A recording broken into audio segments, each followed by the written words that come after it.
consulte Dieu avant d'agir.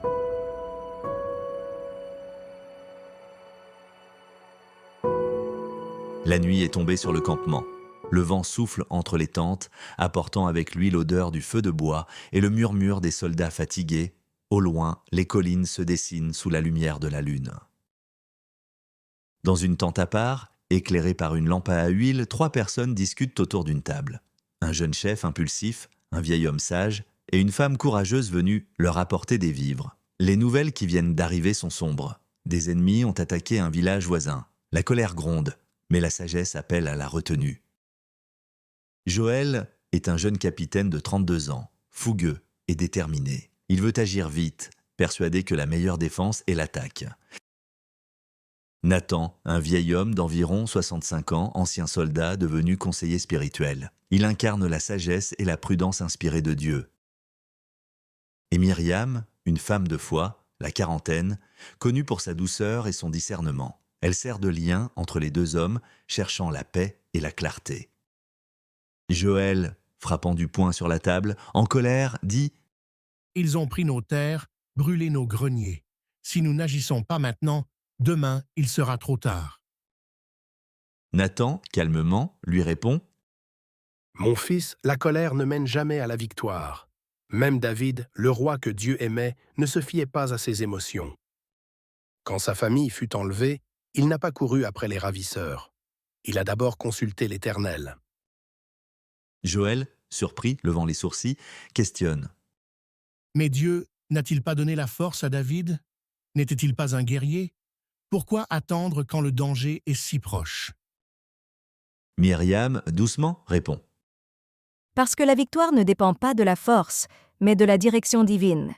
David avait une armée puissante, oui, mais il savait que la puissance sans la présence de Dieu n'est qu'un souffle. » Nathan, acquiescent, ajoute. « Oui, David demanda, « Seigneur, dois-je poursuivre cette troupe? Les atteindrai-je » Et Dieu répondit, « Poursuis-les, car tu les atteindras et tu sauveras tout. » C'est cette obéissance, et non sa bravoure, qui lui assura la victoire. Joël, plus calme, le regard baissé, à nouveau questionne.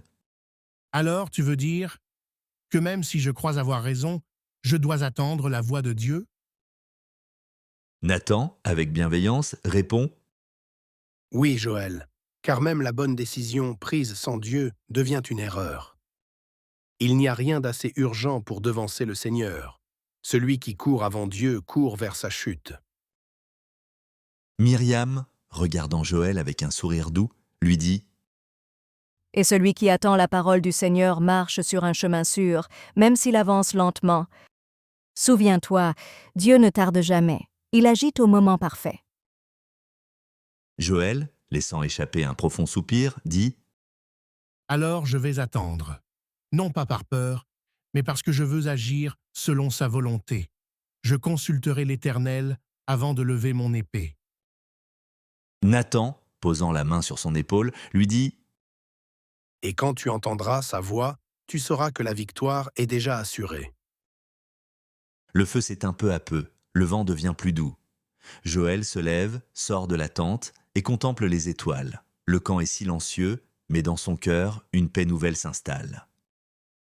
Myriam referme la lampe, Nathan s'agenouille pour prier.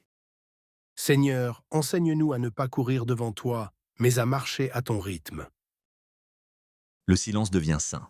Dans la nuit, le ciel semble plus proche. Agir sans Dieu, c'est avancer dans l'obscurité avec les yeux fermés, mais attendre sa direction, c'est marcher dans la lumière, même au milieu du chaos.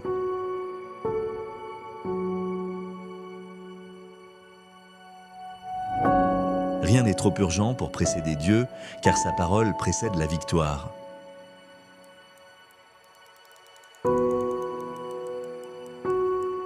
Celui qui consulte l'Éternel ne perd jamais de temps. Il gagne la sagesse, la paix et le succès. La précipitation détruit, mais la dépendance envers Dieu garantit la victoire.